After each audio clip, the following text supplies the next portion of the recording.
Say the line, Bart. How's it going, everybody? Welcome to the Storyworks podcast. I am your host. Oh my god. All right, guys. Welcome to the Storyworks podcast. I'm your host, Zac Andrew. I'm your man, Andrew Hall. And across from us is Davis Woodring wiping his sleepy little boy eyes. Just a little tired boy over there. So, how many episodes is this, man? We're on episode 8. Thanks for sticking around, guys. If you have been, if this is your first episode, thanks for popping in. If it's your first time, welcome. If not, welcome back. So we've talked a lot about movies, and we're going to continue to talk a lot about movies. But today, I want to start out with a little something for our anime or manga fans. We're getting real fucking nerdy. We're getting real nerdy. We're breaking into a new field here. And then after we have that little discussion, we're going to talk some Jordan Peele, man. Going right back into the movies. Because holy shit, we saw Nope. Andrew saw Nope 3 times. Yeah, I've seen it a few times. I would too. Honestly, man, I would too. And I want to see it in IMAX so bad. Dude. I did not get the opportunity. Yeah, it was it was the first time I ever saw a film in IMAX. I feel like that's a really good first for IMAX as well. You know what I mean? Because he was totally going for that. Oh, definitely. Yeah. I mean, Very there's intentful. there's references to IMAX cameras in Nope. So I think it was like very much like a intended thing.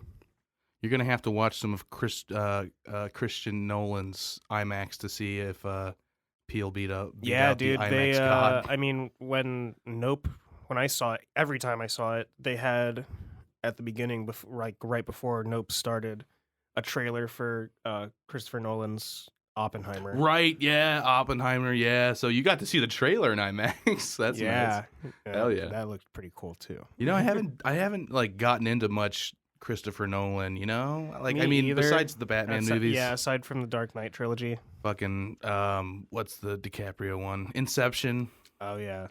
Saw that, but like I didn't see Tenet. And no, I haven't seen Tenet either. Yeah, and I haven't heard much about Oppenheimer, but I'm kind of intrigued, so maybe I'll dive into it. It's like a World War II biopic, I think. Really? Oppenheimer is? I think so. I mean, look, man, I know literally nothing about the movie. Disclaimer: I don't know what I'm talking about. Look, man. All right. Before Christian Nolan. Yeah, before Christopher Nolan fucking knocks down my door. Christopher Nolan. I say everybody's names wrong. Then he's gonna kill my ass. Is his name Christopher Nolan? Am I that fucked up? No. You see, because I always get it mixed up with Christian Bale, bro. That's what happens when the two of them work on a project together. Christopher, what is this? Is too much. This is too much. But yeah, I mean, if Oppenheimer is what it seems like to me, at least, it's a movie about Robert Oppenheimer, the dude who created the nuclear bomb. Yeah. Shit, man. Maybe we'll have to do.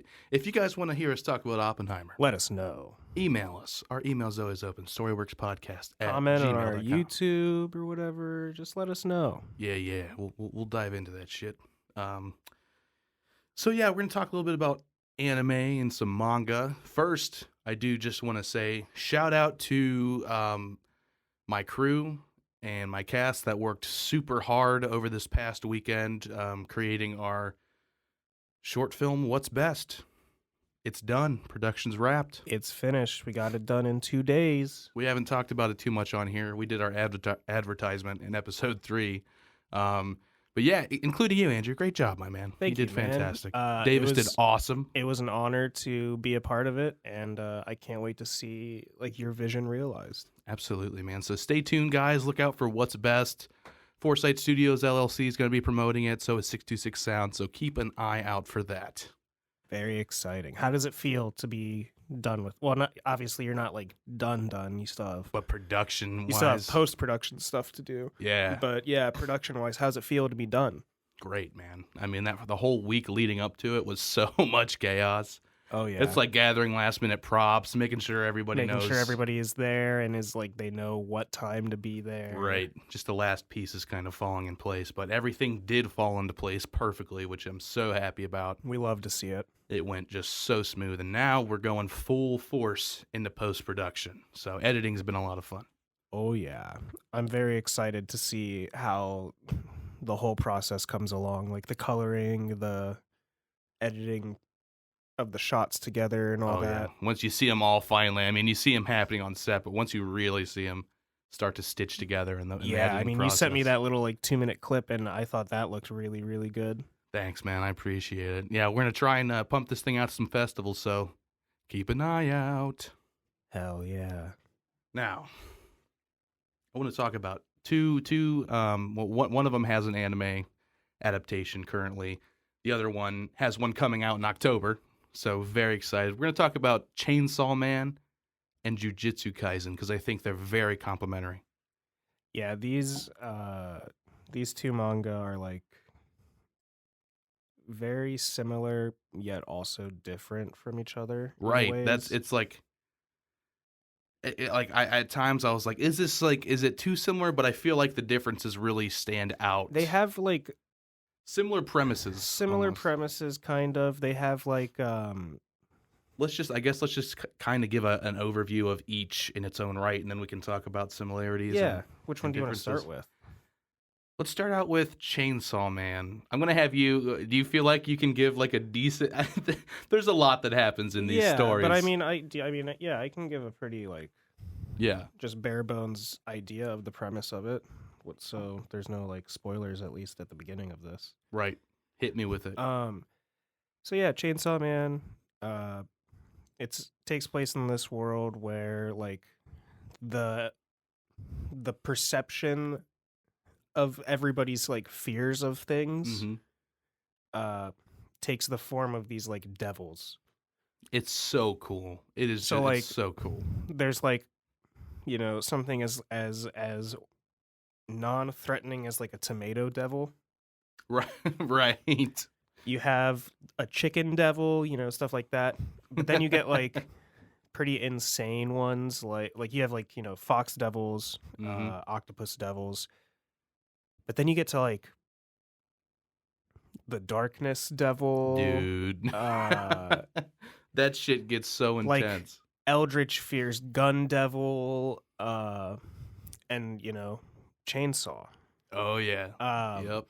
But in this world, the story is about this young boy, 16-year-old boy Denji, who Such a sweetheart. he's this very poor, like not educated boy who is in debt to the Yakuza for like enough money that he's never going to pay it off. I can't remember the exact number, but like Yeah. this man has sold several organs. That's how it starts out. He's like, yeah, my eye went for this much. He's got an eye patch. He's got an eye patch. He's sold like a kidney. He sold like one of his balls, I think. yeah, dude. But he's in debt to the Yakuza, and he ends up trying to pay it off by becoming a devil hunter, Yep. and going and killing these devils that are in the world.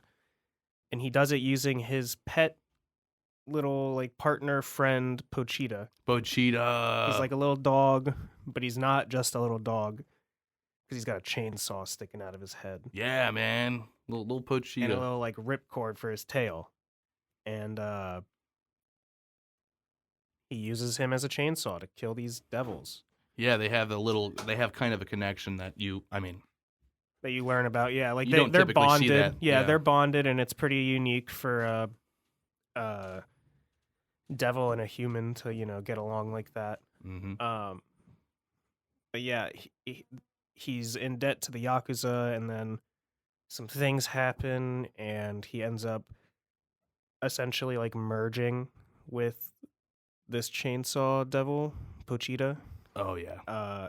That's when we get our Chainsaw Man. And it gives him he gets the ability. He gets like a little ripcord on his chest, and he can pull it, and it causes chainsaws to shoot out of his arms and head. Dude, like fucking crazy, man. And Like it hurts him. Yeah, and the fact that it actually hurts him is crazy. So yeah, using his new abilities, he's like picked up by the government essentially, Yeah, immediately. and he's basically Like there's a government yeah, organization it's like the that are public devil safety. hunters. Yeah. They pick him up and they're like, you can either work for us as a human or you can die a devil. Simple as that. And so he decides to work for him as a human. Right. And the story is basically about him kind of like growing up mentally, kind of, because he Right. starts out as this like He's a 16-year-old kid who doesn't even know what it's like to be a 16-year-old kid because Yeah. he's been hunting devils and selling body parts just to pay off like the fucking Yakuza. at the beginning, It's crazy. his very first dream or whatever is that he wants to eat toast with jam on it. That's it. That's all he wants. That's like the high life to him. So like when he gets swept up by this government program, they're like, "Yeah, we'll give you a place to sleep. We'll give you some We'll food. give you a home. We'll feed give you food and allowance." He's like, that's all you had to say." Yeah. But obviously it's never that simple. No.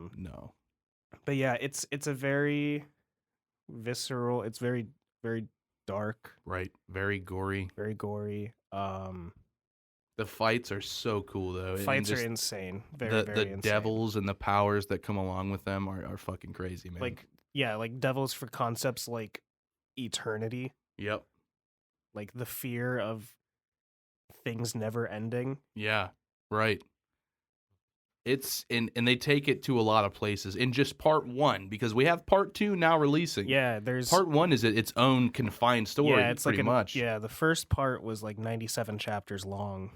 Oh, and it's a beautiful 97 which sounds chapters. long, but like in the world of manga, Goes fast. it's not that long. I've read manga that are like I'm currently reading manga that are like 300 plus chapters in. Yeah, right. So it's really unique. The fighting is awesome.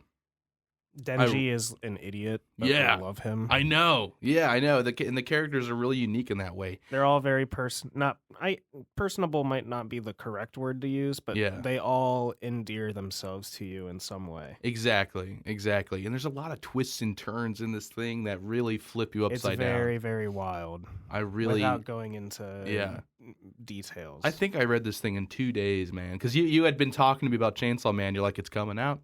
The anime's coming. And I'm like, you know what? I want something to read in the meantime. So I finally picked it up. And dude, yeah, like 1 to 2 days. First time I read it, I was working and it was a slow day at work. Mm-hmm. And I was just like, you know what? I keep seeing posts about this manga. I'm just going to read it. Yeah, dude. And I literally, like you're talking about, you read it in like 2 to 3 days. I read all of it in in that shift. like in that shift, and then when I got home. Dude, it like captures you so fast. It sucks you in. It sweeps you up in this crazy world. I'm really bad about that. If I start reading a manga and I I get interested in it, I just will read it the entire day. Dude, no, I'm the same way. Like for real. So that's Chainsaw Man. That's like your spoiler-free review of Chainsaw Man. Yeah. Then we get into Jujutsu Kaisen, which is it has, like we said, some similar aspects. Instead of devils, we're dealing with what they call curses. Curses, yeah. It's like which is also like the negative energy that builds up in humans. And that's what I enjoy about it. It's not just innate fear. You know what I mean? It can be depression. It can be any negative energy. It can be sadness. It can be hatred. There are curses that are born from like the fear of things. For sure. Like you know, fear of the of like volcanoes or something. Yeah. Or like the fear of other humans, or like the hatred of between other humans. Yeah. Just a very unique concept, I feel like. Right. There's more avenues in that way. We don't have like a government agency in this. We have it's kind of like a shadow society almost. Yeah. We have it's jujutsu sorcerers. Yeah. That exercise these curses. They operate out in the world and they have to like put up these like veils so the normal humans can't see what's going on because they can't normally see curses. That's a unique part of it too, because in Chainsaw Man, they can see the devils. Like oh devils yeah, are like a real. it's a very present well threat, known thing in Chainsaw Man. Yeah, which is an interesting kind of difference that they have between the yeah. two. Whereas like in Jujutsu Kaisen, they like strive to make sure normal humans aren't affected. Right. So in Jujutsu Kaisen, we have Yuji Itadori He's as our main boy. antagonist. He's our I mean, boy. protagonist. We love Yuji. Yeah, He's dude. literally just like a what's the word? He's not his physical He's capabilities built are not human. He's built different. He's built different. That's what I was trying to say. You got me. Yeah, he's fucking built like different. at the start of it, he is at high school or whatever, and he gets into a contest with his gym teacher about. His gym teacher signs him up for like the track team, and he's like, Yeah. "Oh, well, I'll let you out of it if you can beat me at a what do they call it? Shot put? Is that what it is when you throw Where they the ball? throw the weighted ball. Yeah, yeah. He's like, if you can beat me in one of those contests, I'll let you not join the track team. And the coach throws it, and he gets it like 20 meters or 15 meters or something Yeah. like that. And everybody's like, wow, that's so good. And then Yuji throws it, and he gets it like 50 meters and breaks the world record for it. Yeah, just straight up. Yeah, love that. My shit. man is built different. So in his own way, he gets swept up into this world of curses, and he's a character that just makes a decision that he has the power to help people, and he needs to use that. It's a very core thing about him. He gets some like last words from somebody who's important to him, and his last words are essentially, "You're a strong kid. Help people when you can."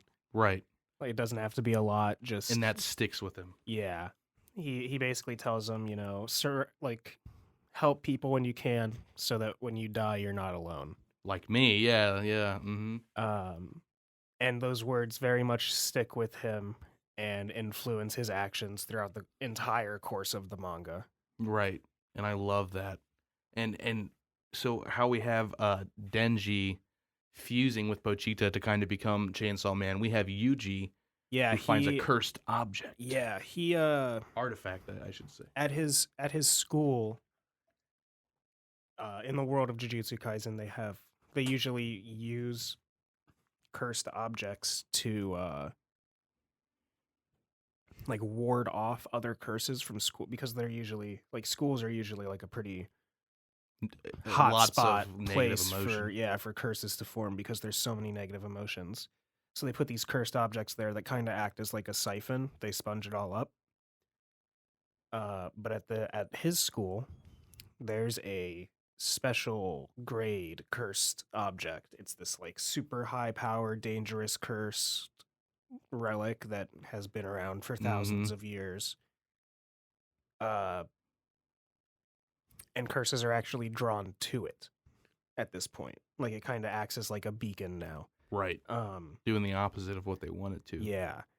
And Yuji meets a character, Fushiguro. King. Who is a king. We love him. But yeah, he meets him, and through an interaction where they're trying to like get this cursed object, this finger back, Yuji ends up realizing that like they need more strength in the situation that they're in, and realizes that you can eat the finger to gain strength. So my man eats without the finger. hesitation. Dude. He just throws it up in the air and chomps it. That's so fucking gross, dude. I remember the first time watching that, I was like, this finger disgusting. looks nasty. This finger's thousands and thousands of years old also. What do you think it smells like? Fucking pungent ass, dude. I don't even know, man. It's just been it's gross. Oh, but anyway, so he eats it, and this is like a cursed object that is like so cursed that if any human were to regularly eat it, it would just fucking kill them. Right. But Yuji is built different. Exactly. And he ends up becoming a vessel for the cursed spirit inside of it. Right. Sukuna, who is like the king of curses. He's like the OG, like, badass character. He was a sorcerer like thousands of years ago, and was like a menace to society. Yeah, dude. Yeah, dude. And then through his pure rage, he just became a cursed spirit. Right. So he shows up and just immediately decimates like the thing they're fighting, and then at that point, Fushiguro is like, "Oh, great! Now I have to kill Yuji." Yeah, yeah, right. Because he's turned into this cursed spirit thing. But it turns out that actually Yuji can control it. He can Eat a suppress dick, him. Sukuna. He just puts him right back inside, takes his body back over. Oh yeah. Um, And then it becomes another situation where you can help us exercise curses, or like we can continue collecting these fingers. Eventually, he's captured by the sorcerers, and he wakes up and he's basically told, "Hey, we're killing you. Yeah, like you've been put up for like secret execution. right. But you're like the only person in 1,000 years that has existed who can like consume these fingers and Right. not die. Be a vessel for this. So we figure we'll just have you eat all the fingers and then kill you so that the curse dies. We're gonna put it off for a little bit. Yeah. So you have those options. You can either die now or you can eat all the fingers and then die. He's like, I suppose I'll take the latter.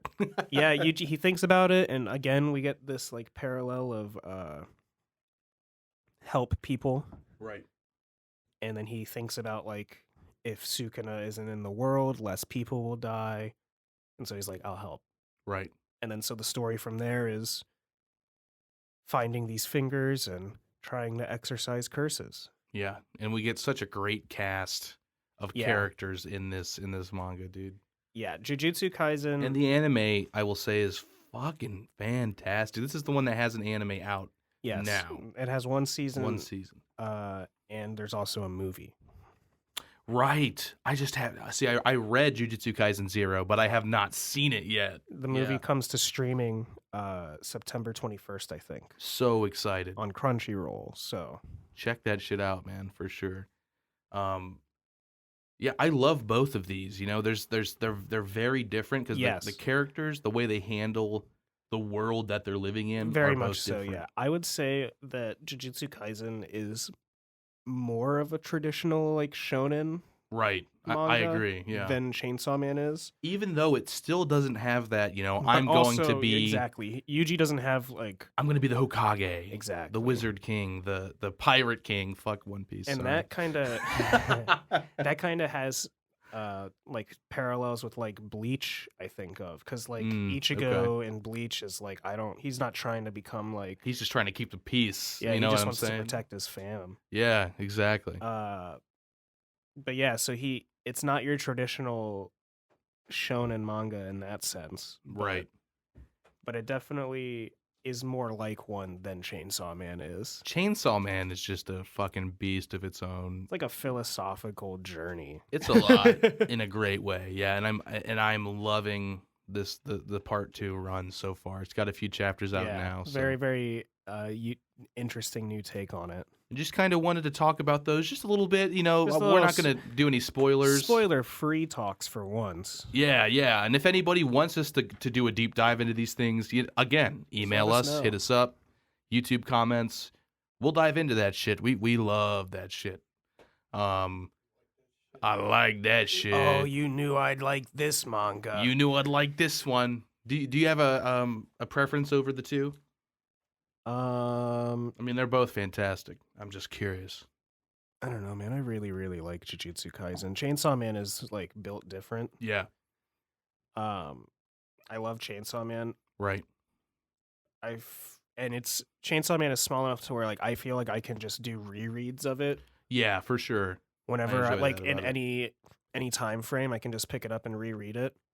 But I love Jujutsu Kaisen, man. Like the plot and because that one is like a longer, I think it's like 180 chapters right now or something. Gotcha. Yeah. And it is just insane, the story that they've been building.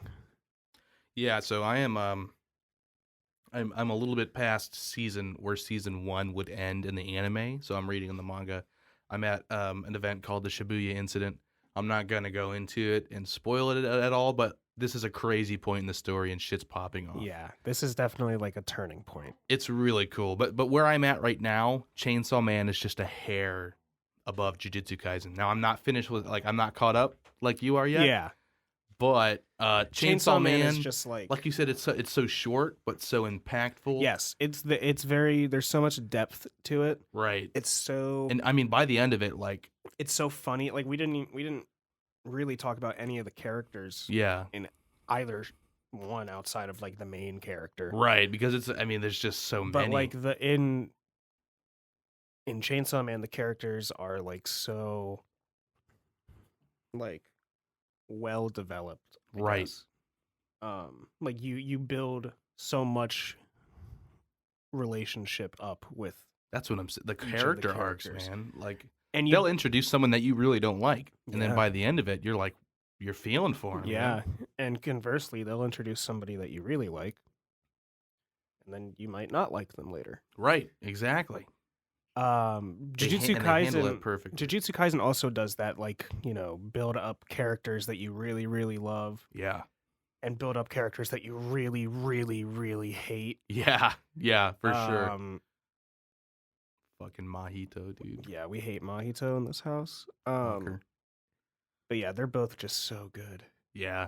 So if you get into Jujutsu Kaisen, I'd say either try to read Zero first, because it's a really cool, because they sprinkle in stuff from Zero at the beginning of like Jujutsu Kaisen. So maybe Yeah. try to check Zero out, or if you're just gonna wait to watch it in October, you said is that September. check that shit out on Crunchyroll. And keep an eye out for Chainsaw Man coming out. I'd say That read comes it. out in October. Yeah, I'd say read it if you're really itching for something to read. I like to read manga instead of like hop on social media these days. Yes, it's It's just very so much better. I like good for the intaking mind. story. Yeah. Right. So definitely check that shit out. I just kind of wanted to switch up the conversation a little bit today. I know we've been talking a lot of film, so It's break it always up a nice little bit. to dip your toes in new things. Absolutely. So Yeah, September 21st on Crunchyroll for Jujutsu Kaisen 0. perfect. I know we're having a fucking watch party. Oh, you already know. So yeah, I guess we can move on to our next topic here, which Jordan fucking Peele, a fucking modern artist, man. Like his films have blown me away. I will say I haven't seen Us yet, but we're Yeah, gonna talk. neither a of us little- have seen Us. Yeah, we're gonna talk a little bit about Get Out, and then kind of the transition from his first breakthrough movie to where we're at with Nope right now. Yeah. So, What was your first impression of Jordan Peele as a director? Because we know him from Key and Peele. We know him as a Yeah. comedian first. yes, very much so. And Yeah. and it's unique for me because I didn't watch a whole lot of Key and Peele. Gotcha. Okay. I know skits, like the president skit. Oh yeah, where he's classic. meeting all Classic. the different staff members. Yeah. But like, I guess my first like real impression of him as a director. I mean, the first Jordan Peele movie I saw was Nope. Yeah. His third feature, His third movie is the first one that I saw. which is a whole nother machine than like his first. Compared to two. Get Out, they're not like It's almost, so diametrically Yeah. different. right. It's like it's almost day and night. Yeah. I really like him as a director. I think the stuff that he's making is very, very cool. Very, Yeah, man. very, like the stories that he's telling are very unique. And they need to be told, and they need to be told through his lens. Yes, very much too. so. You know, he's finally like creating some real, like black content that people can actually relate to. Yes. Yeah. Because it's not a white guy directing it. You know, Yeah, you know it's what not I'm just, saying? Yeah, exactly. And it's very much something that is necessary. It's very important to the black community, and he talks on that a lot, and I absolutely love that about him. He's shining a light on all of the black stars in Hollywood. He's using unknown actors Yeah. and bringing people up. Fucking love to see that in a director. Yes, we love a dude who props up the people around him. Exactly. And it's just so, I love hearing him. Like, I've been watching a lot of interviews. I love hearing him talk about his work. Yeah, it's The vision is so clear, you know what I'm saying? yeah, he knows what he wants to make. It's really good. Exactly. So, yeah, I saw Get Out when it came out. I think it was like 2017, possibly 2018. Google search, live Google search. Live Google. 2017, yep. Blew me the fuck out of the water, man. I remember seeing trailers for it, and I thought back then this movie seems fucking insane. Oh my god, yeah. So, and then you saw Nope, and I was like, we gotta watch Get Out. Like, you gotta see what came first. I saw Nope, and then like less than a week later, you had me over to watch Get Out. And how was Get Out for you? Just general thoughts. So like I said, like they're so different moves. Like both of them are so different from each other. Right. Like Nope's the big Hollywood, the big summer like blockbuster. They're all. I mean, I haven't seen Us, but I'm pretty sure it's also like a horror movie. But they're all horror movies, but they're all like different genres of horror movie. Right. No, for sure. Like Nope kind of draws on that like fear of the unknown spectacle. Yeah. Mm-hmm. And definitely like inspiration from like Jaws and oh yeah, shit like that. Oh yeah. Whereas Get Out is just like you can't see it, but I'm like holding my head. Yeah, you're just gripping your seat the whole goddamn time. It just has you on edge the entire time. It's like I was talking to our friend about it, and I was like, the best way that I can describe it is like racial horror. Dude, yeah, no, for sure. There's a lot of really loud and important messages being displayed in this movie. Yeah. He took a big step with that, and it was definitely in the right direction. And having that be your like debut film after being known for so long as a comedy guy, right? That's like, I feel like that's like an important message as well. He came out of the comedy scene, and he was ready to get shit done. He was ready to fill people's minds with the messages that they need, you know what I mean? And he still throws his comedy in there, man. I know, and it's so effective too. In both movies, there's still like so many funny scenes in it. Right. I just think of the TSA agent and Get Out. His character, dude, is so amazing. Angel and Nope. Yeah. You know, there's still comedy in these movies to diffuse the tension. Right, and you need it. And it works. It works so well. He's a master of balance. Yes, I was just about to say it's like perfect. The amount of like unease and like suspense you're put in versus moments that make you laugh and chill you out. Right, exactly. With Get Out, I think it's such a palpable tension the entire time. You feel the tension that the main character feels. Right. And oh my god, like it's just, and it just builds the entire time. Yeah. When I watched it, there wasn't a single moment where I felt comfortable in that house. I know, dude, right? The entire time you're in there, you just feel like something is not right. Something's off. Yeah. I was watching an interview with Jordan, and he said that the TSA agent, can you remember his character's name? Was it Rod? Rod. The TSA agent was meant to be like the audience pretty much. Oh yeah. Because it's like when Daniel Kaluuya's character is calling him to kind of tell him what's up, he's like, "Get the fuck out of there!" Oh yeah, bro. He tells him, why are you going in this white girl's house, man? Yeah, get out of this white girl's house. You're gonna they're gonna turn you into sex slaves. Sex or some slave, shit. man. That's some sex slave shit. It's so good. He was like, yeah, he's told the audience throughout that movie, and he's also the tension breaker, and he did it so well.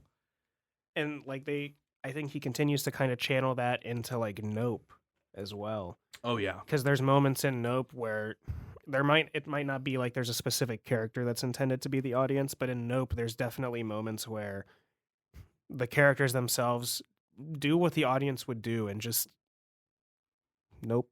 Yeah, exactly. Yeah. No, man. Nope. Yeah, for sure. Yeah, he sprinkles in that realism, and it gets you a laugh for sure. It gets you to laugh, but it also like helps you connect so much more with it. Right, exactly. Instead of the white guy walking right towards whatever the fuck's coming at you. I heard a sound in the basement. I know that it's dangerous, but I have to investigate. Sheila, did you hear that? Grab my shotgun. Yeah, dude. So, Get Out's a fantastic film. I won't go into any spoilers about that. Yeah, it's just kind of fucking watch it, man. Yeah, that movie is insane. Just watch. I mean, you need to see that shit unfold. It is so good. And by the end of it, when you figure out what's going on, because he's very good at hiding things, there's kind of a big reveal, towards the end of the movie. Yeah, dude. There's just so many scenes where you're just like, what is happening? Right. Right. And it's just like, they're like, again, like we're talking about horror moments or moments that make you like uneasy. Yeah. There's just so many out of like the blue moments that make you just go like, what is happening? Like, for sure. When like at one point in time in Get Out, there's like a party that's thrown. Oh man. Guests show up from all over, and it's all old white people. Yeah. The realness of the realistic approach he took in writing that scene from a black man's perspective. Oh yeah, definitely. I heard I listened to Jordan talk about it a little bit. He's like, I've been in this situation millions of times. Daniel Kaluuya was like, I've been in this situation millions of times. I know exactly what this is because he's writing about real things. Yeah, how uneasy it feels to be the one black man in a room full of white dudes. The dad who are like treating you like a fucking slab of meat, essentially. Yeah. I mean, the dad, and it's like, but and then portraying this then like they cover it up. They're trying to connect to them because of their color, not because of who they are as a person. Exactly. They are the ones who are making the huge deal out of the rate. Like, I would have voted for Obama for a third term if I could. He's only saying that because he's a black guy. You wouldn't say that to a white guy out of the blue with no prompting. Exactly. It's like, from a white perspective, it could be a misconstrued. Somebody's trying to find some common ground and connect with them. But from the other side of the coin, it's like patronizing. It's patronizing, and it's like, why? We can talk about anything, my man. Like, you don't have to. You don't have to keep bringing up the fact that I'm black. Right, exactly. So it's just a very uncomfortable situation that people of color have to deal with, and I think he nailed that. Portraying it very well. On top of putting the horror on top of that as well. Definitely. Because there's that.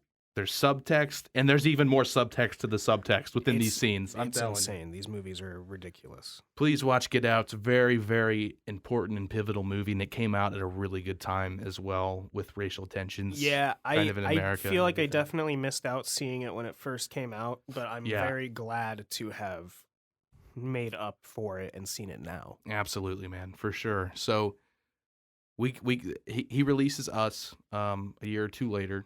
It didn't do as good. It was a little more headspacey kind of thinking from what I've heard. More psychological. Right, which I still want to see it, and we're definitely going to watch it. We'll decide. Maybe we'll do a deep dive into that movie on an episode. Again, email, comment. We're here for you guys. We'll talk about whatever the fuck you want us to, so hit us up if you've seen Us and you really want us to talk about it. Yeah, for sure. But Us came out, and then he made this really big jump to huge budget IMAX Nope. What year did Us come out in? Let me see here. Was it like, because Get Out was 2017, was Us like 2019? Yeah, I feel like that's the case. I think it took him 2019, 2 years. Okay. To get that out. And then it took him 3 years to make Nope. Right, which makes sense. I mean, he had a big idea here. So generally, kind of like, I guess, an overview of Nope. This movie is also difficult to like, given no spoilers. We're diving into this one, I think. Break down on, but the basic premise that you get from because it's so much more than what it appears to be. Oh yeah, there's a lot of themes in this movie. Like, I saw it and it subverted my expectations. I saw it again last night with a friend, and he got out and said that movie was nothing like I was expecting it to be. Yeah, I felt the same way. Even when because they released a second trailer that shows the UFO. Yes. The first tension when they would drop the first trailer is like, what's in that cloud? What is in the cloud? Yeah. So yeah, the movie is about me coughing. That's the whole movie. Just 2 hours of me coughing. Welcome to Cough ASMR. No, the movie is about this family of like Hollywood horse ranch owners or whatever, who find out that there's a UFO near their house, Right. and they try to capture it on camera. Yeah. Their business is kind of at a point where it's failing. They're having to sell their horses. They're thinking about selling their ranch, so they are in a very big need for money after their father's passing. Yeah. Played by Keith David. Keith, the great, magnificent Keith David. We love him. He's an Holy absolute king, shit. absolute legend. I mean, I was blown away. I didn't know he was going to be in this movie, so I No, heard when that saw voice. It, yeah, when you first hear his voice and then you see him, it's just you're just like, oh. So happy he was. We in it. love to see Keith David. Yeah, absolutely. So after his passing, yeah, they're not able to really keep it up to his standards that he had. They're losing money. Yeah, his son, played by Daniel Kaluuya, is not like the super charismatic. Otis Jr., my man. Yeah, OJ. OJ. Your name's OJ? God. But yeah, he's not like the super charismatic, personable dude that his dad was. Right. And very reserved. Very, very much kind of uncomfortable in these big Hollywood sets in front of the green screen. Yeah. And it kind of ends up making him unable to really get work in the Hollywood scene. Right. And so yeah, they have to resort to like selling these horses. And then yeah, he finds out that one night he sees a thing in the clouds, something big, something fast. It's big. And then they decide they need to capture footage of it on camera because you can get like $500,000 to $100,000 for like good footage of a UFO. They're gonna get the money shot. The Oprah shot. The Oprah shot. Yep. So that is on the surface. That is like, yeah, the bare bones. Like this is like if you Google it and it gives you like a plot synopsis, like a no spoiler plot synopsis, that's what you're gonna get. Right. So we know that there's a UFO involved. Like that was letting a lot of information in, is what I felt like. But then you go to see the movie, and it completely subverts your expectations of what it's gonna be. Exactly. Yeah. It's good shit, man. I'm telling you. Beautiful, beautiful imagery. So well shot. Oh my god, yeah. The cinematography is dope. Definitely good. Like, I think he definitely made the right choice going with IMAX because, like, we're seeing shots where we're just scanning the sky. You're looking up in the clouds the whole time. Seeing those scenes in IMAX, like on those huge IMAX I'm screens, so jealous of you. It was insane. I didn't even pay for my ticket. Beautiful. He was treated. It was a treat. He was treated to some Jordan Peele. It was, yes. Shout out to the homie Ben. Let's go. Appreciate you. Yeah, man. Yeah, dude. So fantastic performances all around in this movie, man. Yeah, Daniel Kaluuya. He's Keke playing Palmer. Keke Palmer killed it. Those two characters as brother and sister, they had great chemistry. Yes. They really felt like a family, and they put so many good tender moments in there.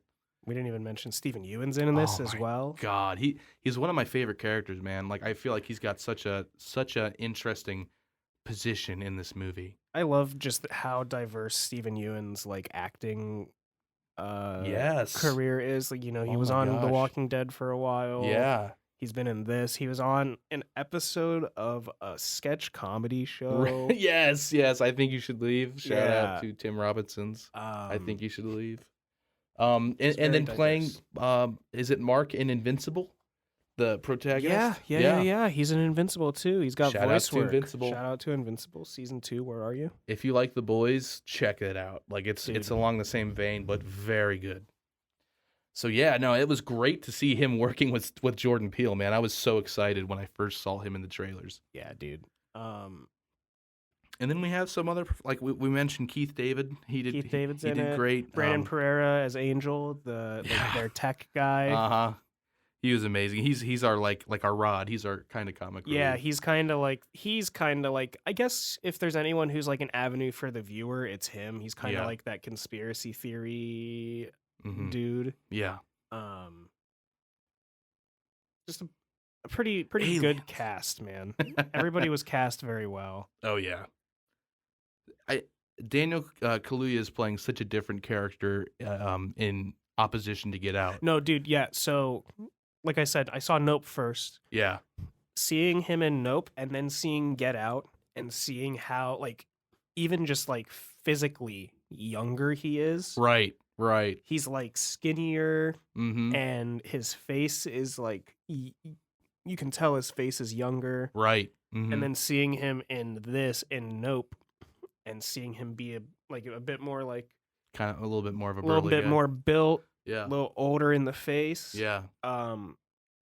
Very, very cool to see Yeah. like how different he looks. And the acting styles are so different. Like I said, OJ is such a reserved and quiet character. Yeah. But it's like it's not necessarily easy to act in that way and still nail it, and he completely does. Yeah, no, OJ feels like a real character. Him and he really comes out once his sister is involved. So when Keke Palmer starts to Emerald, when she enters the scenes, you get to see more out of him and more views. She draws him out. Yeah, most definitely, man.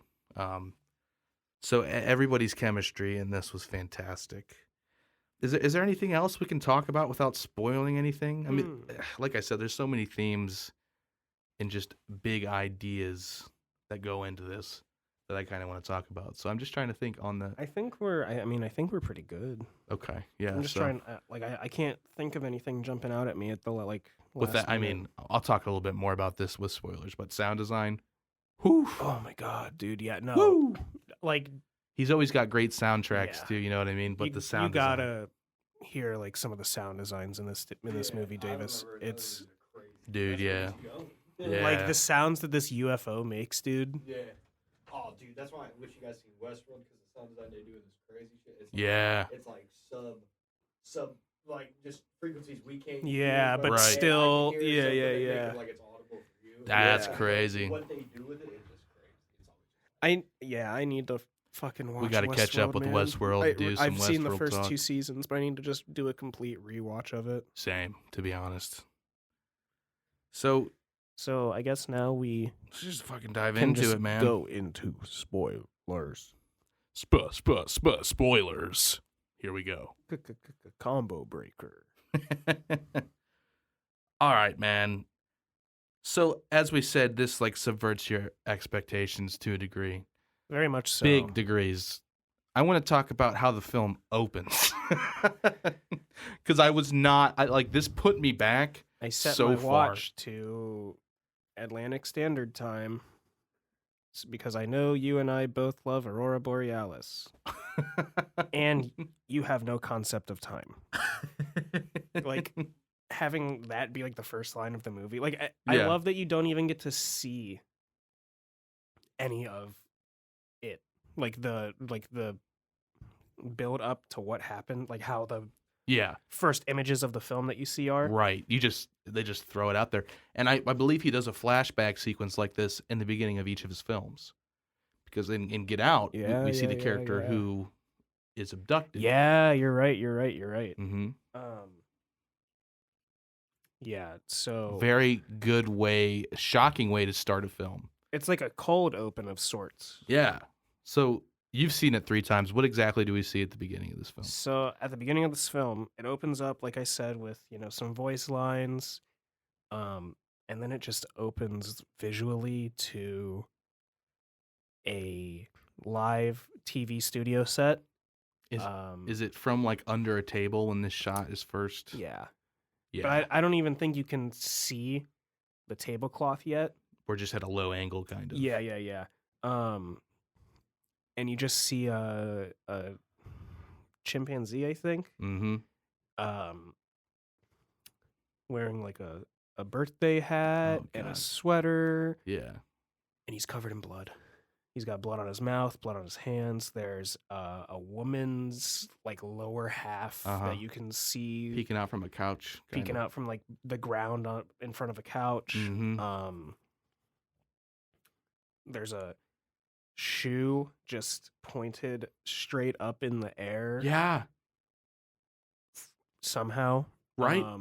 There's people cowering in the back, like in the. You can see can you see the applause sign? The in applause the sign background is flashing. There's in like the studio audience, you can see people like cowering in their seats, trying to like hide from the monkey. The monkey like kind of pushes the lady's leg a few times to just like check to see if she's doing anything.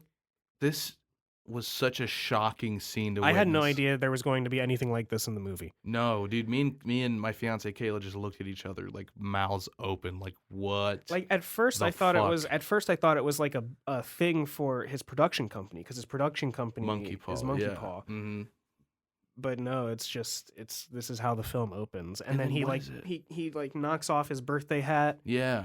Looks around for a minute and then just looks directly into the camera. Oh my god, like, makes eye contact with you, and I like, forgot sound about that like part. cuts. And it just builds that tension. And then it cuts, gives you like a quote from I think like the Hebrew Bible. Yeah. About like, I will cast you into abominable filth. I will make a spectacle out of you. I forgot about that quote, man. Yeah. It's something along those lines. It's not but still. verbatim. Right. And then it opens up with OJ and his dad, right? Yep. Mm-hmm. So and we get to see how his dad passes. Yeah, and, they're just kind of talking about their like it. Well, it opens with OJ waking up in the morning and just going about his day. He gets up at like the ass crack of dawn and feeds the horses and all that. Right. And then he's talking with his dad about like a job that they're gonna be doing. Mm-hmm. And how if it works out well, they're gonna be like great. Yeah. He starts walking away from his dad, and all of a sudden there's like a noise that they can hear. Things start falling from the sky. His phone powers down. Yeah. Mm-hmm. Which is like, huh? Right. And then things start falling from the sky, and he looks over and sees his dad with his like head down. Mm-hmm. And then the horse gave me big Western vibes. The horse that he's on just starts like trotting, and then he falls off of it and just collapses. Mm-hmm. And then he runs over to him, gets him in like their truck, and starts driving him to the hospital. Dude, he's like, Keith David's character is like saying the names of like composers, I think, or just like famous people. Yeah. To try to keep himself like awake. Yeah. And dude, in this scene, you can literally like OJ is telling him like, you're gonna be okay, you're okay. Yeah. You can literally see like spurts of blood coming out of his head. Oh jeez. Onto like the window. Yeah, man. And then rest in peace, Keith David. Yeah, dude. My man got his fucking eye split open.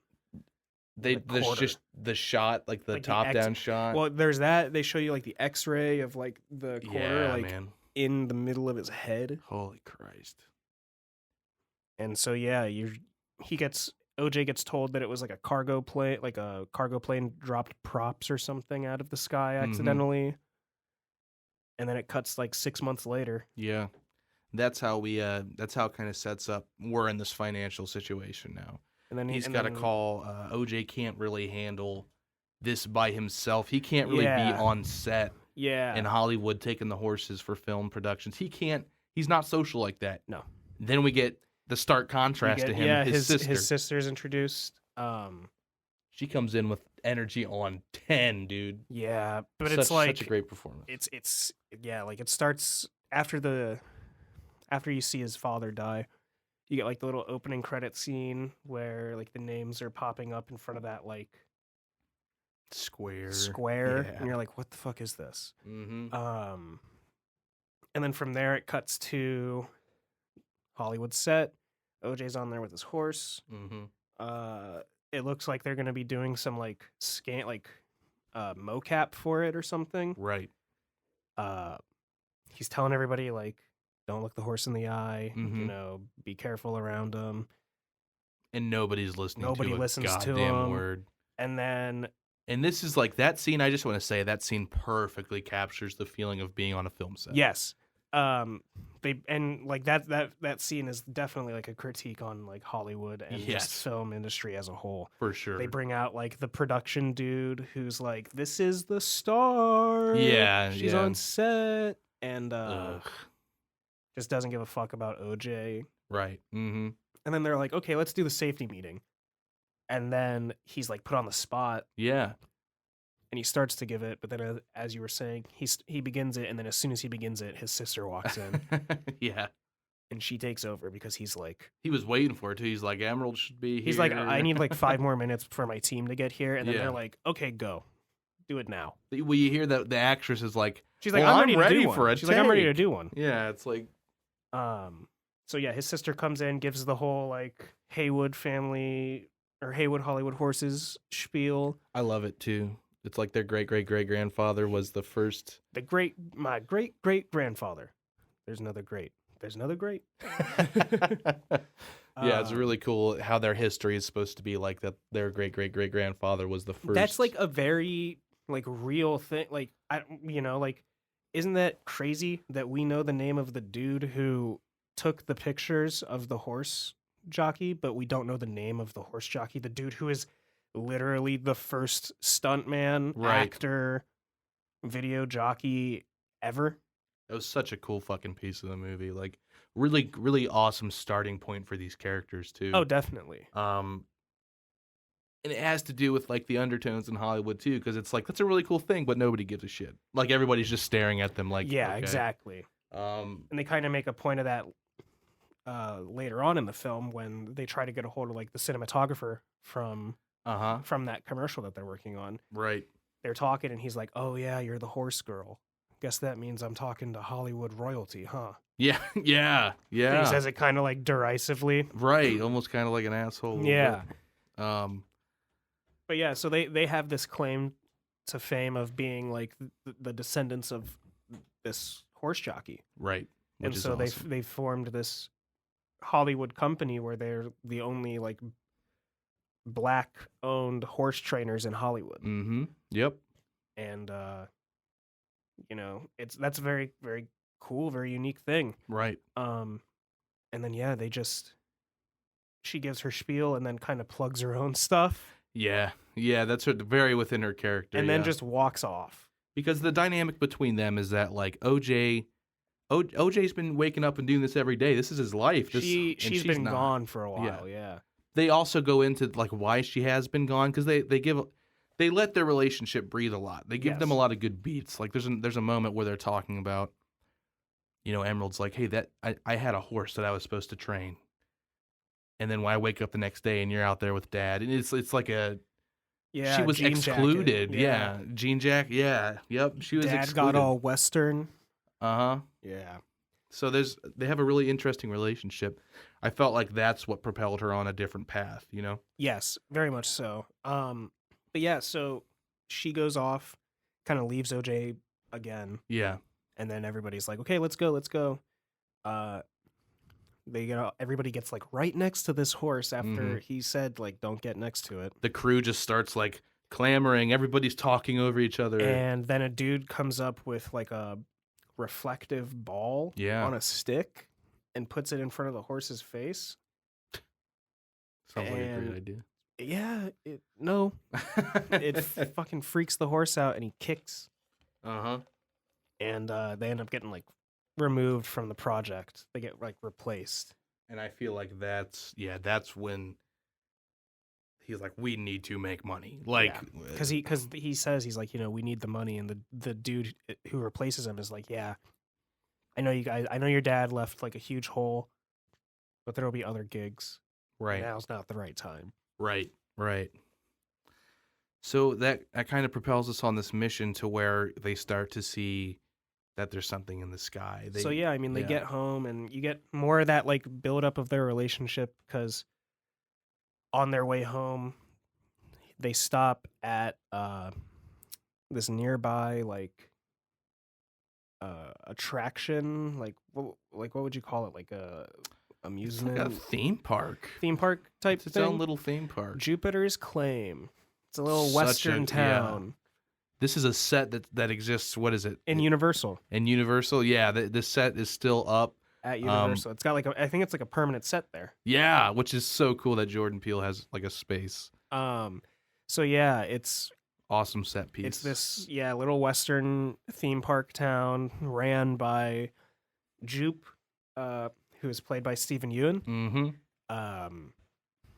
Phenomenal character, love him. Oh my god! Like as soon as he's introduced, man, it's just I love the dynamic and I love kind of what I think his character represents. Yeah. So yeah, OJ and M get to Jupiter's Claim. OJ sells the horse that he had with him, Yep. Lucky. Also, I just have to jump right back to the Hollywood scene. I have to reference the fact that he made an OJ Simpson joke Immediately. within like the first Yeah. 15 minutes of the movie. And it's an old fucking white woman. It's that this says old it, white of course. woman who is on set. She's like the actress for the commercial, and she hears that his name is OJ, Mm-hmm. and she's like, "Your name's OJ?" Yeah. She's like, looks all like deer in the headlights, like nervous, and he's Yeah, like, it's like, "Yeah, my Jesus name's Otis Christ. Jr. after my father," Right. and she just kind of looks at him and is like, "Oh," Yeah. And then that's it. Yeah. and that's all you get. But it's Quickly just like move it's on. just like a really fun, like one of those like really funny moments Yeah. that just happens out of nowhere. Mm-hmm. But yeah, so he sells the horse that he had to Jupe. Right. And then he is talking to his sister about how he's going to he's trying to build a business relationship so he can buy some of the horses back. Right. And He's not getting the horses back. spoiler alert, he's not getting the horses back. So he starts talking to Jupe about like their business dealings. So yeah, the entire time M's in the room, she's looking at all this like memorabilia that Jupe has around his office because Jupe was a child star originally. Yeah. He started out on this like kid sheriff show where he played Mm-hmm. Jupe. Yep. And you know, she recognizes him as the Asian kid from Kid Sheriff. Yeah. Uh-huh. Yep. And OJ's like immediately he's like, fucking stop. Yeah. Yeah. He's like, please don't. Please, God, don't. But then Jupe plays Jupe's, into yeah, it. Jupe's like, yeah, no, it's all good. Yeah, that was me. And Uh-huh. he's like, that's how I got my start. Yeah.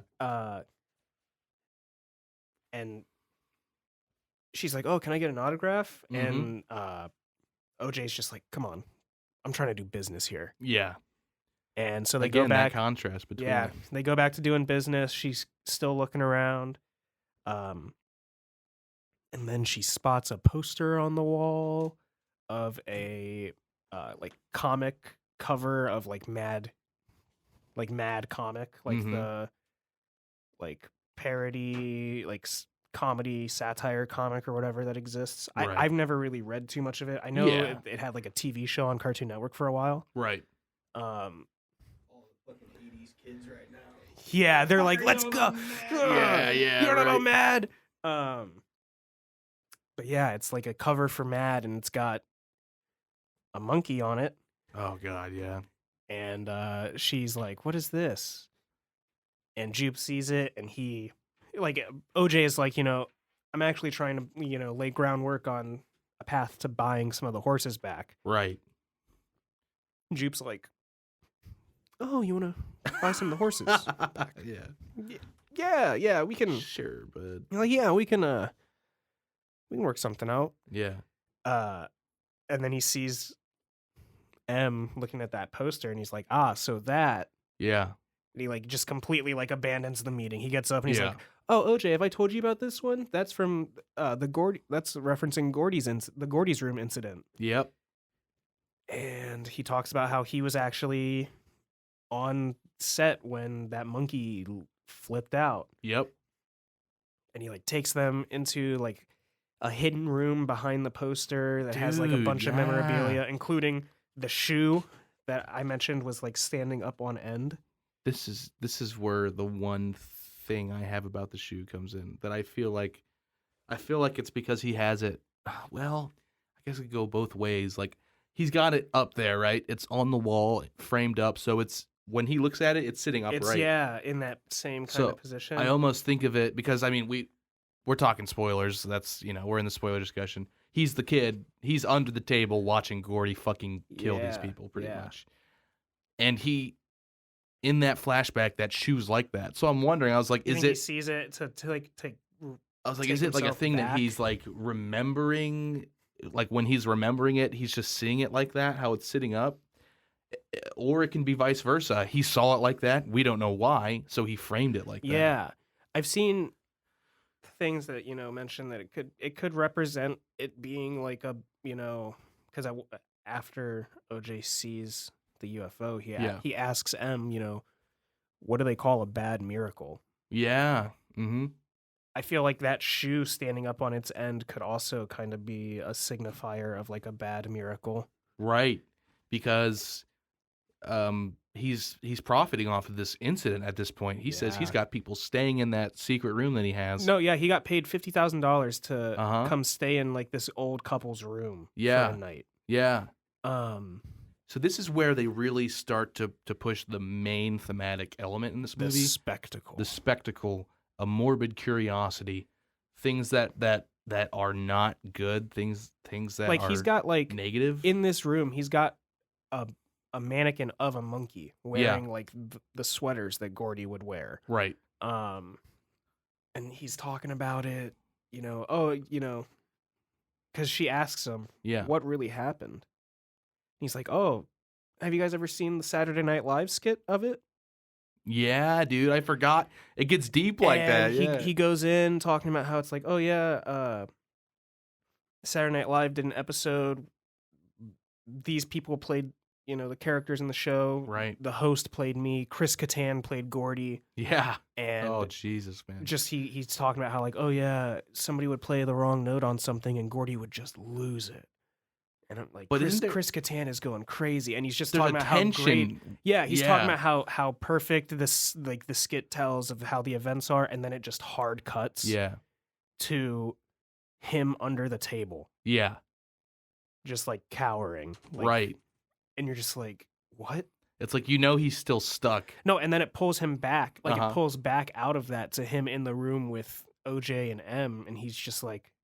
You can see it in his eyes that he's reliving the moment. Exactly. And then he just comes out of it and he's just like, it was legendary. I know, and he played that so well. Like, that's such an effective scene, dude. Going in on the SNL, like talking, laughing it up, but inside, he's still fucking terrified. Yeah. But he's profiting off of this thing. Yeah, man. He brings it up. He's like, there's actually a growing fan base for a Gordy's Home reboot. Jesus Christ, man. The first time I was watching this, I felt a big sensation of, like, one of the thematic ideas I was thinking is, like, the mistreatment of animals in film and in television. Yes. The, like, needing to use them for money or for your own gain. What's Yoon's character's name? Oh, Jupe? Jupe is using these horses that he's buying as bait for this alien. Yeah. For sure. Big shout out. Yeah. There's also a theme throughout the movie of like some animals just aren't meant to be trained. Right.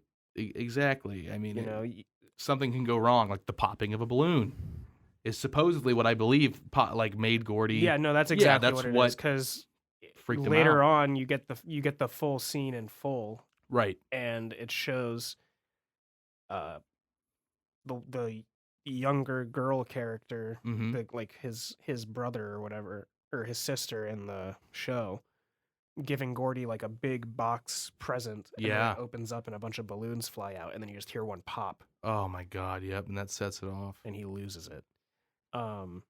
So that brings in this But huge yes, idea of the spectacle. Yeah, so that's how we kind of begin to dip our toes into spectacle. Right. And then after that, OJ and M go home to the ranch, Mm-hmm. and she's asking him questions about, how many horses have you sold? What was the offer that Jupe mentioned to you? And he's like, I've sold 10 horses. Yeah. Jupe's offering to buy the whole ranch. And they kind of get into a little bit of a conflict of like, he's a dumbass for considering the offer and Yeah. blah, blah, blah. And then she's in a mood where she's just like, I want the fun OJ back. Right. What are you trying to do? She's just like, or he's just like, I have work in the morning, so I gotta, call it an early night. Mm-hmm. Just kind of walks away from her, and she's just like stuck for a minute. And then she's just like, so I guess you don't want to see what's up with that liquor cabinet then. Yeah, dude. And he just like stops and turns around and looks at her, and there's like a beat. Mm-hmm.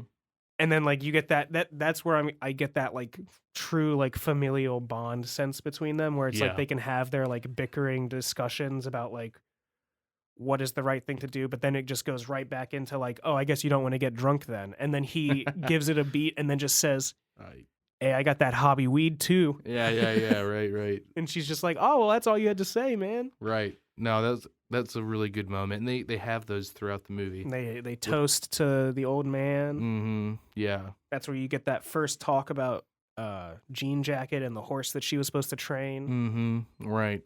He kind of mentions that because she's like, yeah, Dad didn't let me train it. He didn't even look at me from the window when I watched you train it. Because that was promised to her. Yeah. That was a big thing for her. She's like, he didn't look up at me once, but you did. And he gives his experience of it, where he's like, that's the first job that Dad ever took me on. Right. Was that Scorpion King? Is that what And it was? he's like, it wasn't a Western, it was Scorpion King. Yeah, They ended up dude. using camels anyways. Yeah, right. He's like, that job sucked.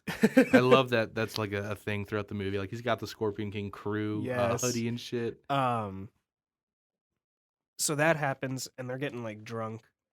And then all of a sudden, she's like, why is... Nice. Way Big to fucking slurping go. Way to sound. fucking go, dick. Oh my Just god, taking a drink that's here, boys. ASMR. But then at one point they're drinking, and then she's like, "Hey, why is Ghost, this white horse that their dad like rode? Why is he out in the like field alone?" Yeah. So OJ goes out there to kind of see what's going on, and then while he's out there, M like puts on a record. Mm-hmm. They've got like this big vinyl player hooked up to a huge sound system, Right. and she just starts blaring it. Can't hear him. He's like, turn that shit down because it Yeah. spooks the horse. Yeah, for sure. Uh, She's not giving a shit. so he ends up chasing the horse down. And he ends up seeing down the way some lights. Mm-hmm. And the first time I saw the film, I didn't really understand what it was. I thought something was going on. I was like, what is this? You can hear his voice. You can hear Yeah. Jupe talking Yeah. and shit in the distance. And yeah, you just hear Jupe kind of giving a little preamble about what's going to happen, and then you just see lights power down. Uh-huh. Yep. And then you just see like a little trail going up to the clouds. Yeah. And then I think you see the horse like fly but like run back. Mm-hmm. Uh Is that when we get our first glimpse of the UFO, I believe? Yeah, just after that scene, yeah, you see he's like looking around in the clouds, and then you just see the tail end of it fly into the clouds. Right. Very quickly, very quietly. And right after that, it's like, it's an interesting story because it's like they try so hard to capture this thing on film. We get It Angel just- it introduced takes- as a yeah, funny like- IT guy Yeah. coming to set the cameras up. But there's like, shit gets bad. Shit starts to get scary. They almost get Yeah. caught by this thing a couple of times. Yeah, it's but they keep going for that Oprah shot. Yeah, they need to capture it. That's the whole spectacle thing, spectacle and of that's it, the yeah. whole profiting off Like of. in like an interview that I saw Jordan Peele give, Mm-hmm. he talks about like the idea of spectacle and how like in the real world it's a real thing that affects like our everyday lives. Like you know, when you see a car, like when you're on the highway and you see like a traffic jam, Yeah. it's usually because there's been an accident and people are slowing down Right. on the highway to look at the accident because it's a spectacle. Right. Like, what's going on? Oh shit! Is somebody fucking dead in there? Yeah, like that's crazy. that's I the morbid have to look. curiosity. Yeah. And that's kind of what they're doing with this is like, because I mean, at moments there's times where because M is originally the one who's like, we should capture this because Right. he talks to her about what he saw, Mm-hmm. and that's where we get like the "What's a bad miracle" line. Yeah. And the next day, she talks him into going to this electronics store and buying cameras and shit to set up. And she's the one who's like, at first, you know, we need to capture this thing on footage. We can get a bunch of money for it, blah, blah, blah, blah, blah. Yeah. But then later on, she's like the very first one who's like, Fuck this. we need to go. Yeah. She's like, we can't stay here anymore. It becomes Otis's journey at that point. And then at that point in time, he's the one who's like, well, then you should go then. Right. I got shit to do in the morning. Like, Yeah. Like he's ready to work, and it's kind of crazy. He seems the least scared of this thing. He feels like he's the animal tamer, right? Like he Yeah, feels like yeah. he can. I'm just gonna go. You know, we find out the big twist in this thing is that it is not a UFO. It's not just a UFO. It's a creature in itself. This thing is like a predator. It Like I mentioned that this movie has like Jaws influences. exactly. It's because this thing is the monster. It's not in the water. It's in the fucking sky. You know, they make it look like a tractor beam. No, that's his big old fucking mouth hole. It's just sucking. Sucking you up. Yeah, And- it's crazy. I just want to say, like, we were talking about sound design because we got to talk about this creature. I mean, it's like Yeah. it's one of the biggest. Do you want to things. talk about the creature now, or do you want to talk about it once we? Do you want to continue talking about the plot, or do you want to split off into talking about this creature? Because I'm cool to do either. I think we might split off just a little bit because I kind of want to wrap up the thoughts a little bit. Yeah. Just because so much happens at the end, and it's just a lot. Yeah, dude. So yeah, I mean, the sound design. This thing just has like that's I guess kind of like the first sign that it might be something more than just a UFO. Is you Yeah. kind of hear it like the sound you would imagine like a giant like dragon or something Yeah. like that, just kind of like idly breathe, like the Yeah. or something like that. You know what I mean? Right. Just like the idle sound of it just like breathing. Right. We We get the scene where we do find out that Jupe is feeding Yeah. horses to this thing, trying to like domesticate it. Yeah, and for profit. So he's taking the same his character's like reliving this trauma. He's living in his own hell, I feel like. Yeah, You know what I mean? Because he's a product of the that's the negative thing. side of I was these talking spectacles. about because I saw this last night. I was talking about this with Dan. He's a Yeah. victim of the situation that he's in, while also continuing the the cycle. Exactly. And that's why I think he's such an interesting character.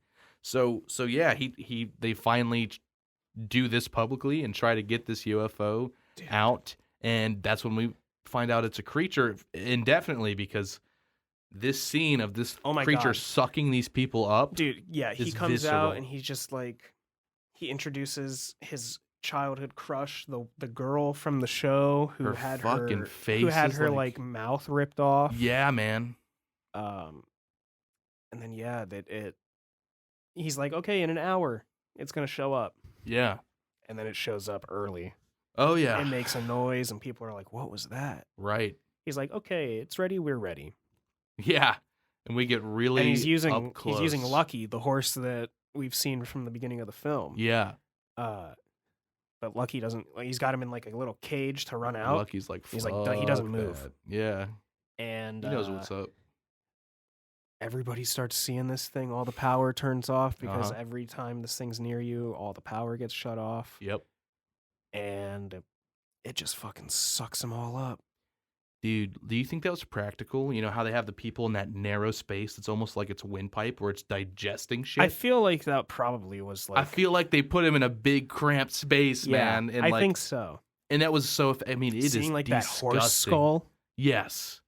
What a fucking gross And like scene. the reveal that square that you saw at the beginning with the opening credits is like the. It's like a tunnel. It's some kind of wind tunnel that you see Yeah. through. It's like the mouth of the creature almost. Yeah. Which again, he does things non-linear in that way, like a flashback almost. So you Mhm. realize that on the second watch. It's just Really it's- fucking cool, man. Yeah, it's crazy. Oh, and I mean, When he sucks all those people up, and he's got all those people in his mouth, the creature, yeah, and then you can hear it, like when its mouth would open, you hear the screams dude, of when all these you- people inside of it, and just- then it mutes when its mouth closes, and then it opens up again, and you just Oh hear my people God. screaming. I loved the shot when it starts to come down, and you just it's a like a downward shot of Stephen Ewan's of Jupe, as like you can start to see like the dust spin up around him, and then you Yeah. just see shadows of people being picked Oh up my and God. spun in this thing as they're screaming. Yep, Oh my God. it's so good, man. We didn't even talk about like because there's this movie is scary in the sense that it's not like a jump out and spook you movie. Yeah. There are some jump scare moments. One of the funniest is like is like a fake out jump scare that they do. Oh, yeah. Because we skipped this part, but they get pranked by the Jupe's kids. Yeah, by Jupe's kids because M steals a like It's like a horse statue. like a almost. horse statue from them to like have the beast suck it up, Yeah. and his kids end up coming to like prank them as retribution, and they come That was a dressed scary up. scene Dude, at first. that's what I'm too. saying, like it's an effective jump scare, but it's also like funny Yeah. because they show up and start turning lights on in the stables, and he goes out and turns them off.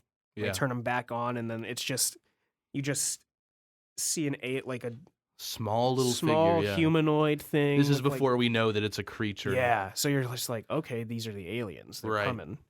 And then you see another one pop out, and he's trying to record it. He sees another one pop out, and then he does the nope, and he Yeah, just yep. backs off. And then he's still trying to get video of him, and then one appears right next to him, and he just turns and punches it Dude, he directly clocked this in the fucking, head. Yeah, dude. And that it just- shit was funny. falls down, mask falls off, and it's revealed that it's like a 10-year-old kid. Fucking clocked that kid, man. But yeah, that was like a pretty effective jump scare moment for me. Oh yeah, But for still- sure. That, but then that shit got immediately me. followed up with comedy. Yeah, exactly. But yeah, no, that the monster itself is terrifying. I think it's interesting that you can't look it in the eye too, because a the whole beast, thing man. about the spectacle is that you want to look at it, you, You want wanna to look see at it, it. you're curious. That's a thing that Dan brought up too. yeah, when and we were if you look at discussing it, you are fucked. So Yeah. it's like, it's just these thematic ideas I he really like. OJ recognizes that as being like a horse trainer. Yeah, exactly. Because he's like, Jupe tried to tame this thing. You can't tame a predator. You have to enter into like a arrangement with it, Right. like Siegfried and Roy with their tigers. Yeah. Jupe is like the whole reason that the movie takes place in the first place. He's the reason that like the alien comes to like, yeah. It's rest his fault in that it's area. staying in that spot. Yeah, Yeah. because he's trying to tame it in that way. He's feeding it. Yeah, It's like feeding a stray. They're going to keep And- coming back. They're going to stay there. and yeah, they fuck with this monster, and it eats everybody at Jupe's claim, Mm-hmm. and then this is like insane. There's like a storm that's happening, and it flies Dude. over their house. One of my favorite scenes. Oh, yeah. And because it's got like this electromagnetic wave thing, it's like pushing the rain away from the Mhm. house. Yeah. And then it just starts. It's like this is when you like piss off something, Yeah. and then it just like comes and like asserts dominance on you. Fucking 100%. This dude. thing essentially like shows up and like pisses on them. Except it's like But it's vomiting like, blood. Yeah, it's like emptying out its orifices, and it's just like You just see red streaking it down drops the like a windows. stroller on the roof. It's Uh-huh. shooting out keys and quarters and arms of like wooden statues. and Yeah. blood and blood and blood. Dude. Because it does. Oh my Cue god, raining blood. That shot of it's like that downward ground shot up of the house. Yeah. As you see like the rain on the edges, but not around the house because it's being pushed back by the UFO. Right. As you just see the blood drip like coming out of it. Oh my god. Magnificent, dude. So And they keep going after it after that. Like the Yeah. determination's nuts. So, to wrap this up, I've got some important questions. Do you think the stakes were high enough because none of our main cast dies by the end of it? Yeah, I think so. I feel that way as well. I was happy to see everybody get out of it. Yeah, I would have been Um, sad if Angel died. Yeah, right. And he almost, that was a close one. Some people think that they wanted to see something more shocking. I think that these characters deserve to get what they needed. No, you want to know what was shocking? Yeah.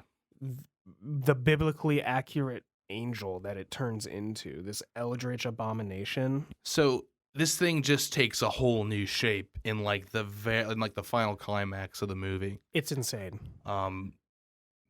Horrors beyond my comprehension is about what Yeah. comes to mind. Like, Incomprehensible. We've been met with a terrible fate. for real, man. I mean, it gets very eldritchy. And what I like about this, we don't know if this thing came from space. That's another it aspect could have of come the out horror. of the bottom of the goddamn ocean. Could have came out of the ocean. Could have came from space. It could just be a thing that has been existing.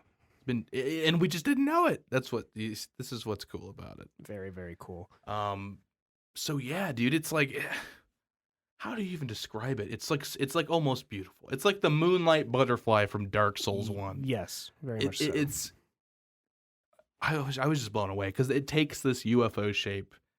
Yeah, usually. it definitely turns into almost like a butterfly-like form. or Yeah, and it's something. just like it's thin, and it's like almost transparent. waving, and that's when the IMAX. Also, I'm like, I want to see that. Dude, that in was IMAX. insane.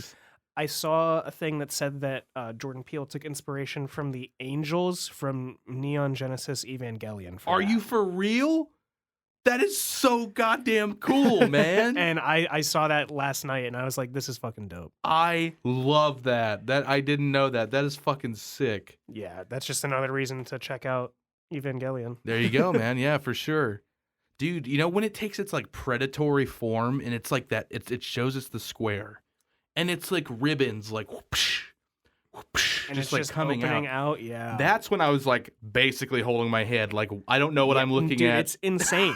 You're just like, what is happening? What is this? He's like, I'm gonna show you a spectacle. Like I was racking my brain. Because like it shows, like, because I mean, we didn't even talk about like because they do this dry, like they're trying to do this, capture it on footage. They get like the cinematographer from the beginning, right? Which we don't have much time to go into him. I loved his character. Wasn't very sure about his ending still. Yeah, he kind of I'd like to hear more thoughts about his ending. Kind of goes off and dies. Yeah. But he's there. He builds his own like hand crank IMAX camera. Right, because they bring him in because they're like, this is the guy that can get it without power. Exactly. He's got the hand crank film going. Very cool character. He's got like the graveliest voice I've ever heard in my life, and it's like Mr. perfect. Purple people eater, don't eat me. Let me just say, my mom used to sing that to me as a child, so that kind of hit for me. I was gonna say completely new. I was scared when he started singing that shit. So Jordan Peele knew exactly who he was going for with that, and he hit me hard. So they bring in all these, they bring him in and they formulate this plan. They go and like they steal a bunch of inflatable tube dudes. Yeah. Car batteries to power them all and everything, and they build basically like a observation net out of like the ranch. It's so cool to where like when these tube dudes go down, they know that he's coming. They and name where he's coming it Jean Jacket. Yeah, after the horse that M was supposed to train. So like they put these up so you can figure out where Jean Jacket's around. Right. And then they introduce, talk about spectacle, the paparazzi guy. Yeah, the TMZ reporter just shows up and is asking questions. Yeah. Pulls his camera out and is like, you know what? Fuck it. I'm just going to go. Right. Goes and fucking wrecks his motorcycle. Yeah. And then he's trying to get all saved. He cares about is his camera. He's like, where's my camera? My camera. OJ comes to save him. And he's just like, don't, at least take a picture. Did you get a picture? Yeah. Which is like a very much has a lot to say about how we like view experiences through like I Yeah. don't know, like media, social And media. he says, Scorpion King, make a name for yourself. Dude, yeah. But yeah, like after that happens and like you see it, the UFO has kind of become like it still can turn into be in that little disc form. I think but that's it's its kind like of more gotten like that's its faster kind of shape. like that the it takes. ridged, Yeah. kind of looking like a Reese's cup almost. Yeah. But evil. The evil Reese's cup. And then yeah, dude, that shot of like it's M and Otis are like Yeah. across from each other, and it's Otis has his back to it, and he's Right. telling her to like walk, like get to the motorcycle and get out. Yeah. As this thing is just Oh my unfolding, God, dude. Yeah. It's so scary. I like, love it. I was though. terrified. Go see it in theaters if you can, because it's just you need to see that on the big screen. It is insane. What a fucking he did it. He made a spectacle. You know what Yeah, I he mean? did. It's like you can't stop looking at that thing once it unfolds and you see its true form.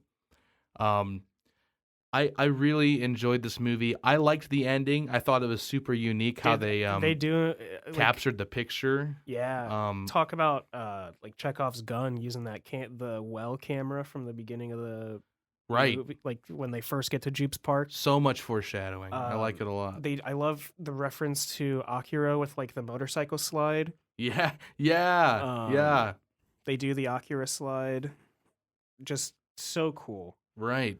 Yeah, no, they get their money shot, man, and they get it. It's not even just in saucer form. She uses that gets well it crank. in the Eldritch Horror Yeah. form, and then right after that thing fucking dies. Yep, they kill it. There's been a lot of talk about that too. Do you think it should have died, or would you have liked to see it? I mean, I'm perfectly fine with it dying. Yeah, and For being the the end movie. of it. Yeah. Plus, because I mean, that helps them out more too, because they're the only people who have Take that picture and run. footage of it being alive. Yeah, exactly. Because the crew, because right after that happens and it explodes, camera crew shows up, Right. but they're only getting it footage of like the corpse in the air falling. Exactly. They got it. She's in got the full focus. Oprah shot, man. She's got the Oprah shot. They did it. Yeah, man. Go see Nope, Phenomenal movie. It's definitely like a movie of the year contender. for sure. I don't think it dethroned Everything Everywhere All at Once for me, but Yeah. it's definitely like a top 3 of the year. It's hard for me right now. It's a good year for movies. It's I a feel like really there's some good year for stuff that movies. has came out. I would probably give it a fucking. What do you think? An 8 or a 9 out of 10? I'm thinking like 9. You thinking? I 9? really enjoyed it. I think it works really, really well as like a summer blockbuster. I think I would give it a 9 out of 10 as well, because in this film, more than the other two, even he has such an interesting balance of comedy, drama, yes. horror, suspense, blockbuster. I mean, Spectacle. he balances it all so well, and I'm sure there's a lot of thematic ideas we didn't touch on. So please go see the movie. Yeah. I want to hear your thoughts. let us I know want to what hear you your guys thought of theories. it. Absolutely. We should be getting wrapped on what's best and putting it out by the time this comes out. So if you want to like plug that, We did plug it at the beginning. the very beginning. Yeah. He mentioned like that he like thanked everybody for working on it. Oh, and- okay. Said we're in post production. Yeah. Okay. So I'm sure by the time this comes out, we can like make an ad and put it in here. Oh, for Yeah. sure. For sure. yeah, for sure. No, yeah, you're good. So definitely go out to the theater, see this thing. Like we said, hit us up. Let us know what you thought about the movie. I would love to talk to you guys about this thing. So Yeah, this is definitely a movie that you want to talk to people about. Yeah. Pick their brain on. and if anybody starts reading or watching, Chainsaw Man or Jujutsu Kaisen, hit us up about that Yeah, shit dude. too, because we love talking manga. we love it. All right, guys. So thanks for coming on, Andrew. I mean, another great episode. Yes, of course. We love talking movies, love talking manga. Thank you for having me. Absolutely. We will be talking to you guys next time. Take it easy. Sayonara.